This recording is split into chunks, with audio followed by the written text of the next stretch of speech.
5 नवंबर 2025 आज के दिन जो है, आज हमारी एसेसरीज की एक्टिविटी दोबारा शुरू हो गई है। हालांकि हमने जुमरात वाले दिन कहा था, लेकिन जाहिर सी बात है पब्लिक के इश्यूज़ को मद्देनज़र रखते हुए मैंने और मेरी कमेटी ने जो फैसला किया कि भाई कम से कम एसेसरीज तो लगवाएं। दूसरा, आपको ज़रूरी बात बताऊँ, ऑयल का डब्बा उठाइएगा।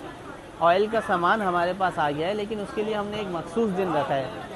ऑयल जो है उसका हमने ऑयल की और ट्विनिंग का जो है वो इंशाल्लाह ताला हम कल या परसों जो है अनाउंसमेंट कर देंगे, ताकि आप उस दिन आके अपना ऑयल वगैरह ये चेंज करवा लें।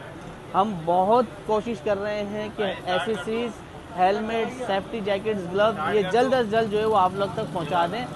कुछ इश्यूज़ कंपनी की तरफ से आ रहे हैं, वहाँ से लेट हो रहा है। और जो हेलमेट वालों के हमारे पास जो नंबर भेजे गए वो भी जो है उनके रेट्स में और हमारे रेट्स में कुछ बात नहीं बन रही, क्योंकि 500-600 रुपये का जब से वायलेशन का वायरस चला है ना, तो हर चीज़ के रेट्स जो है वो बढ़ा दिए गए हैं। आप लोगों से दरख्वास्त है, ताउन करें। इंशाल्लाह ताला हम पूरी कोशिश कर रहे हैं कि जल्द अज जल्द हम सब पूरे कराची के शहर के लोगों को जो है वायलेशन से बचा लें। शुक्रिया।